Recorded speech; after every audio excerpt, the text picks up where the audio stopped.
안녕하세요. 사사이 사람 사는 이야기 오늘의 사연입니다. 안녕하세요. 저는 올해 40인 이진경입니다.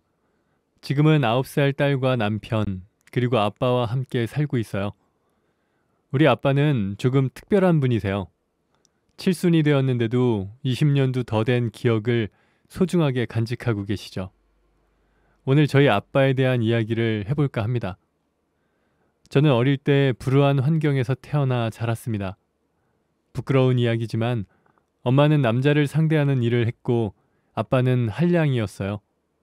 두 분이 어떻게 결혼을 했는지는 몰라도 제 기억 속의 아빠는 매일 엄마 돈을 빼서 술을 퍼마시고 동네를 돌아다니는 것 말고는 하는 게 없었죠.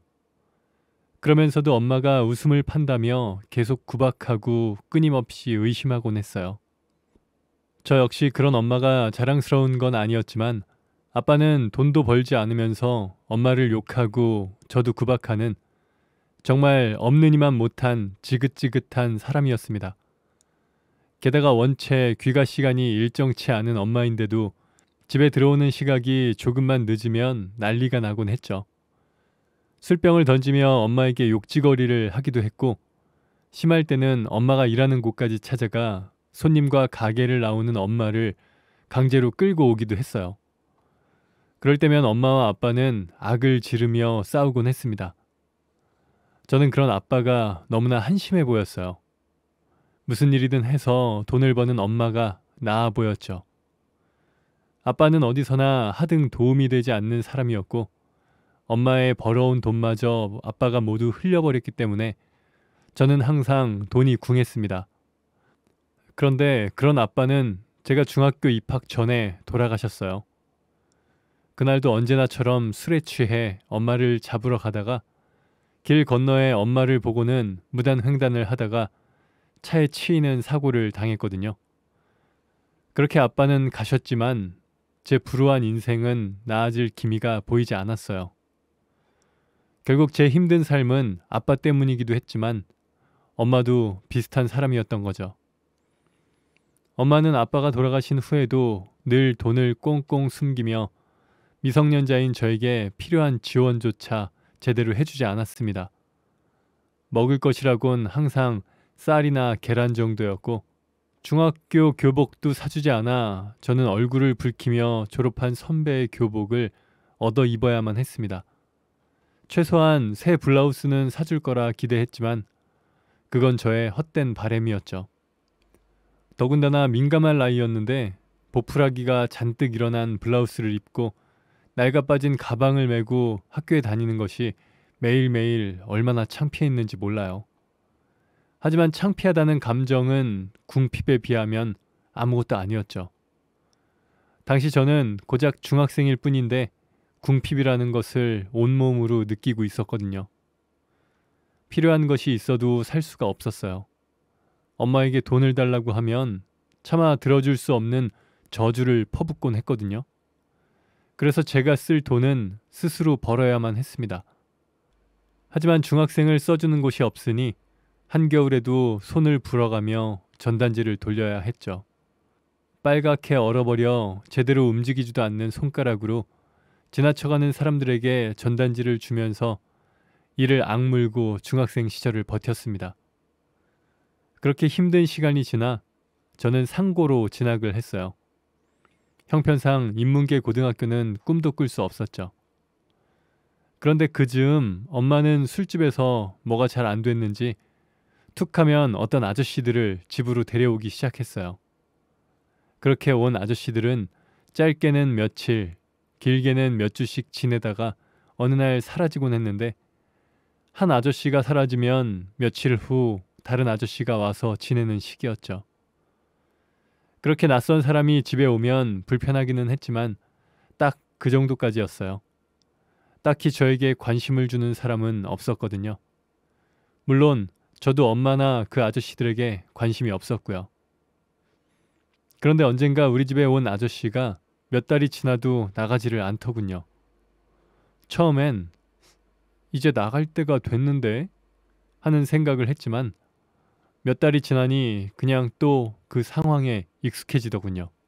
그리고 다행히 그 아저씨는 다른 사람들과 달리 아침이면 나갔고 저녁에 들어오곤 했어요. 일을 하는 사람인 것 같았죠. 그렇게 좀 더 지켜보니 엄마가 그 아저씨를 호구를 잡은 것 같더군요. 아저씨가 엄마한테 돈을 주곤 했거든요. 그래서인지 아저씨는 엄마와 잘 지냈습니다. 그리고 저에게도 가끔 웃는 얼굴로 과자를 사주곤 했죠. 하지만 그래봐야 어차피 엄마의 손님 중 하나일 뿐이고 언제 떠날지 모르는 사람이니 저는 아저씨의 그런 행동에 신경 쓰지 않았습니다. 그저 빨리 취업하기를 바랄 뿐이었죠. 그리고 저는 고3 2학기가 되어 드디어 취업을 했습니다. 이제 내 손으로 돈을 벌 수 있게 된 것이죠. 엄마는 제가 취업한 것도 몰랐을 거예요. 혹시라도 돈 달라고 할까봐 취업했다고 말을 안 했거든요. 그래도 졸업 후에는 취업 사실을 알았을 텐데 아저씨가 돈을 줘서 그런지 제 돈을 건드리진 않더군요. 그래서 저는 20살 생일날 집을 나왔습니다. 요즘 학생들은 20살 1월 1일이 되면 술집 출입도 가능하지만 당시에는 20살 생일이 지나야 성인으로 인정받을 수 있었어요. 그래서 정말 20살의 생일날만을 기다리며 버티고 꿋꿋하게 살아왔죠. 미역국 같은 건 필요도 없었어요. 어차피 엄마는 제 생일 따위는 기억도 못했을 거예요. 좁고 허름한 사글세방이지만 그동안 조금씩 모아 독립을 한 게 저에게는 무엇보다 큰 생일 선물이었습니다. 그런데 그때 저는 아마 조금 우울증 같은 증상이 있었던 것 같아요. 20대 초반 내내 혼자 힘들어 하다가 그래도 지금이 더 낫다며 스스로를 위로하다가를 반복했거든요. 선후배 간의 기강이 센 첫 직장에서의 하루가 너무나 고되고 힘들기도 했지만 그래도 엄마가 없는 집을 지켜야 한다고 생각했죠. 그러다 보니 퇴근 후 지친 몸을 끌고 방에 돌아와 이불에 몸을 누이면 내 삶은 왜 이런지 너무 서러워서 울기도 많이 울었습니다. 그 눈물의 끝은 언제나 보란듯이 성공해야겠다 였죠. 그러다가 제 나이 22살에 엄마마저 돌아가셨습니다. 그런데 엄마의 사망 소식을 듣고도 딱히 어떤 감정의 동요가 생기진 않더군요. 하지만 그런 엄마라도 엄마니까 장례는 간단하게나마 치렀습니다. 그렇게 저는 완전히 혼자가 되었죠. 기분이 조금 이상하기도 했지만 저런 엄마가 있느니 그냥 혼자 사는 게 낫다고 저를 위로했죠. 혹시라도 나중에 가족 문제로 골치 아플 일은 이제는 정말 없는 거니까요. 가슴이 텅 빈 것 같으면서도 후련했습니다. 이제 정말 내 인생을 살아보자 하는 결심을 했죠. 그래서 입사 4년 차에 대학에 들어갔어요. 그동안 다른 사람들처럼 살아보고 싶었거든요. 수능 시험은 자신이 없어 혹시나 하고 알아보니 재직자 특별 전형이라는 것이 있더군요. 저는 주먹을 굳게 쥐고 의지를 불태웠습니다. 사글세방에서 울면서 성공하겠노라 다짐한 순간을 떠올리며 이것이 그 첫 발걸음이라고 생각했죠. 그렇게 들어간 대학은 정말 좋았습니다. 사실 재직자 전형으로 대학에 들어갔기 때문에 저는 매일 일도 하고 공부까지 해야만 했는데 전혀 힘들게 느껴지지 않았어요. 정말 매일이 꿈 같고 좋을 뿐이었죠. 그리고 그때 처음으로 연애도 해봤어요. 저에게 아주 적극적으로 대시하는 남자였죠. 처음엔 저에게 예쁘다, 사랑한다만 했기에 행복했는데 시간이 갈수록 그 남자에게서 뭔가 모를 집착 같은 것이 느껴지더군요. 그래서 저는 그 사람에게 이별을 고했습니다. 하지만 그 남자는 제 집 앞까지 쫓아와 싫다는 제 손을 억지로 잡아 끌고 가려고 했죠. 반항은 했지만 그 순간 얼마나 무서웠는지 몰라요. 그렇게 소리 지르며 실랑이를 하는데 갑자기 어떤 아저씨가 나타나 그 남자 손을 떼고 밀어버렸습니다.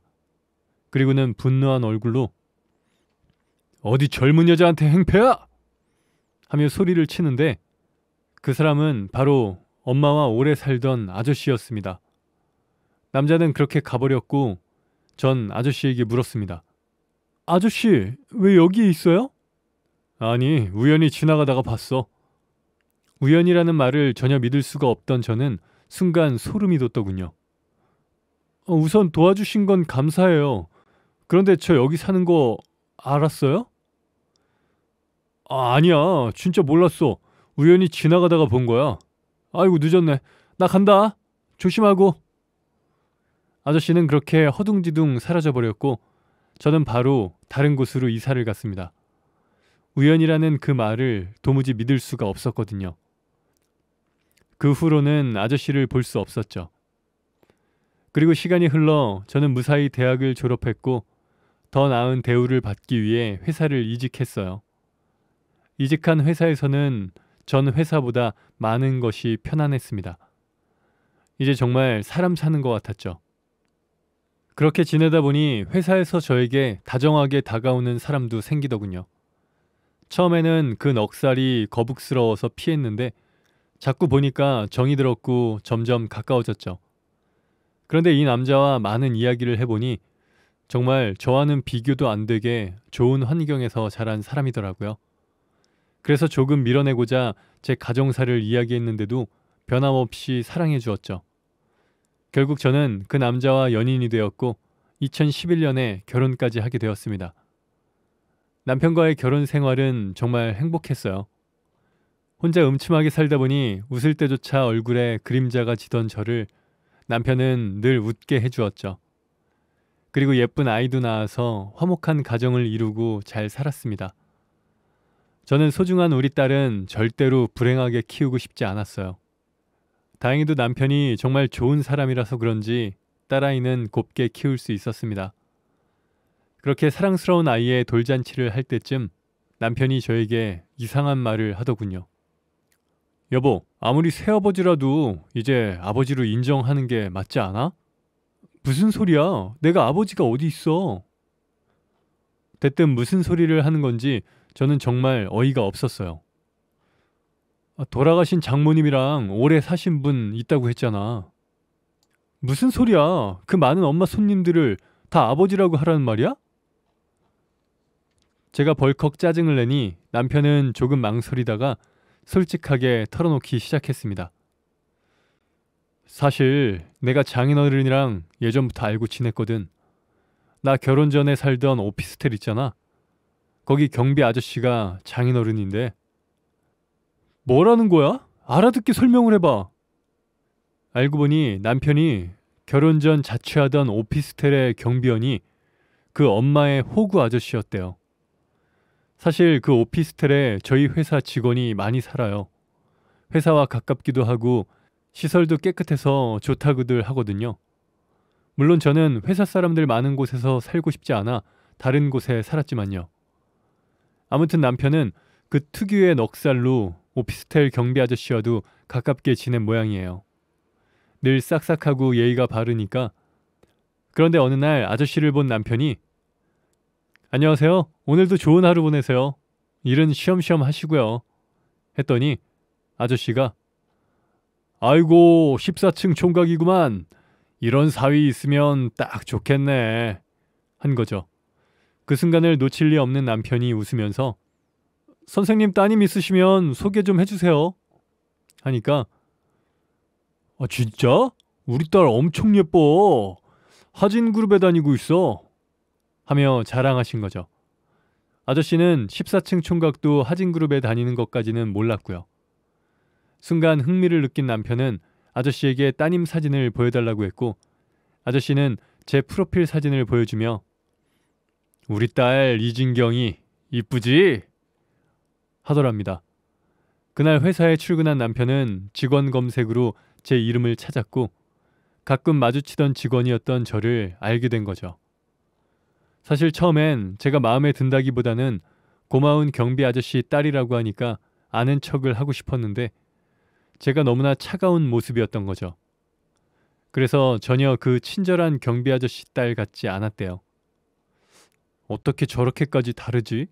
하는 생각이 들은 거죠. 그렇게 남편은 호구 아저씨로부터 시작된 호기심으로 저에게 다가온 거였더군요. 당신 새아버지가 얼마나 당신을 예뻐하는데 당신한테 잘해주라고 겉으론 차가워 보이고 무뚝뚝해도 속은 따뜻하고 다정한 아이라고 얼마나 칭찬을 많이 하셨다고.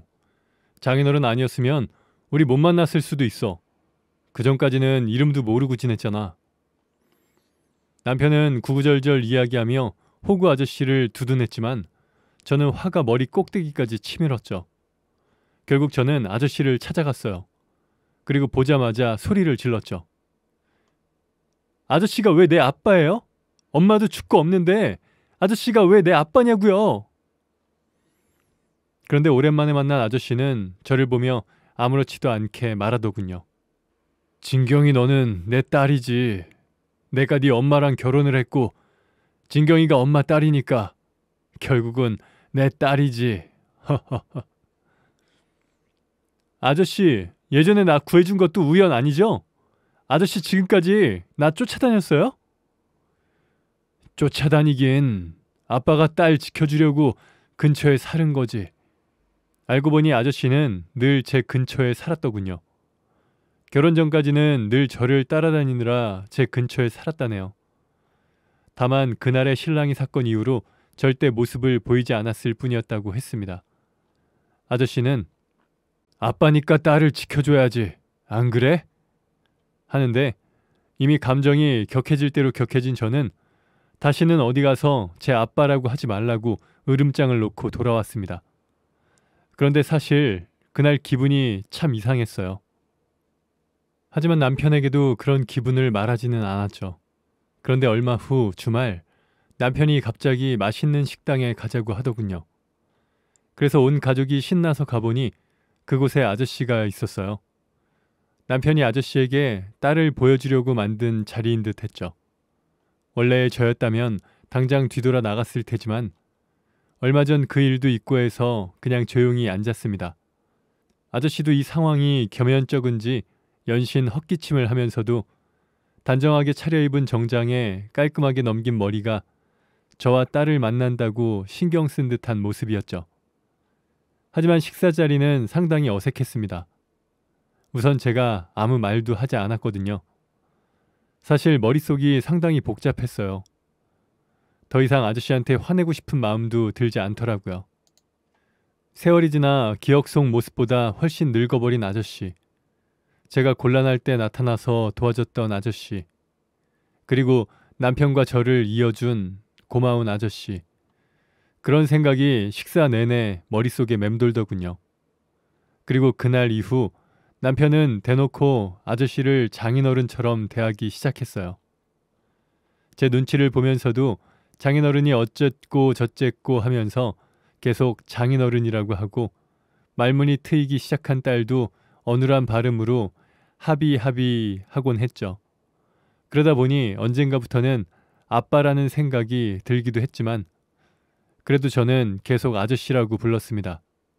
아직 아빠라고 부를 마음의 준비가 되지는 않았거든요. 그런데 몇 달 뒤 남편이 저에게 급한 목소리로 말했습니다. 장인어른 병원에 입원하셨대. 아빠가? 저는 깜짝 놀라서 소리를 치고는 남편과 병원으로 달려갔죠. 천만다행히 발목을 접질러 인대를 다치기는 했는데 큰 사고는 아니었죠. 저는 놀란 가슴을 쓸어내리고 있는데 아저씨는 그런 우리를 보며 너무 좋은지 병실 사람들에게 내 딸이랑 사위 여기는 손주예요 하며 자랑을 하더군요. 게다가 뚱에 있는 저와는 달리 남편과 아저씨는 뭐가 그리 신났는지 끊임없이 수다를 떨었습니다. 그러다 남편이 말하더라고요. 장인어른 말씀이 맞았어요. 진경이가 아까 아빠가 그러던데요? 그 소리에 내가 언제 하며 모른 척했지만 사실 그랬던 것 같았죠. 내 누누이 말했잖아. 진경이가 차갑게 보이려고 노력을 해서 그렇지 마음이 정말 따뜻한 아이라니까. 그러니까 나한테 툴툴거리면서도 생일날 케이크를 사다가 냉장고에 넣어뒀지. 그날 내가 그 케이크 먹으면서 결심했다니까. 진경이는 평생 내 딸이라고. 아이고 장인어른 그 이야기 한 번만 더 들으면 100번도 넘어요. 두 남자가 신나서 떠들고 있는데 정작 저는 황당하더군요. 아무리 생각해도 제가 아저씨에게 케이크를 드린 적이 없었거든요. 무슨 소리야? 내가 언제 케이크를 줬는데요? 너 고등학생 때 아빠 생일날 케이크 사다가 냉장고에 넣어놨잖아. 초코 케이크. 아빠는 지금까지 그 케이크만큼 맛있는 걸 먹어본 적이 없어. 기억을 더듬어 보니 제가 고등학생 때 빵집 알바를 했었거든요. 그래서 가끔 유통기한 지난 빵을 얻어오곤 했어요. 근데 그날은 케이크를 받았는데 케이크는 자주 주는 게 아니라서 다음날 먹으려고 냉장고에 넣어두고 잤어요. 그런데 학교 다녀와 보니 케이크는 온데간데 없더군요. 솔직히 어이가 없었죠. 그런데 그날이 아저씨 생신이었나 봐요. 아저씨는 제가 당신 주려고 사온 줄 알고 평생 그 기억으로 차갑게 굴지만 속이 깊은 착한 내 딸이라고 생각하며 사신 거예요. 유통기한도 지난 케이크였는데 말이죠. 심지어 아저씨는 어째서인지 그 케이크를 엄청난 고급 케이크로 기억을 하고 계시더군요. 하지만 저는 아무런 말도 하지 못했어요. 그 상황에 진실을 말할 수가 없었죠. 그리고 얼마 지나지 않아 아빠는 무사히 퇴원을 하셨고 생신에 맞춰 집으로 초대했습니다. 처음으로 아빠의 생신상을 정성 들여 차리고 이번엔 진짜로 동그란 원형의 고급 케이크도 준비했어요. 그리고 딸이 남편과 함께 생일 축하 노래를 불러드렸죠. 그랬더니 아빠가 눈물을 흘리시더군요. 그 모습에 저도 목이 메었지만 애써 무뚝뚝하게 말했습니다. 좋은 날 왜 울어? 어여 촛불 불고 식사하세요. 그래, 내가 주책이다. 너무 좋아서 맛있게 먹으마. 그날 아빠는 제가 차려드린 음식을 싹싹 비우셨습니다. 그리고 식사 후 집으로 가는 아빠를 배웅하면서 처음으로 용기를 냈어요. 조심히 들어가세요. 아빠. 좀 더 많은 말을 하고 싶었는데 머리에서 맴돌 뿐 입으로 나오지는 않았어요.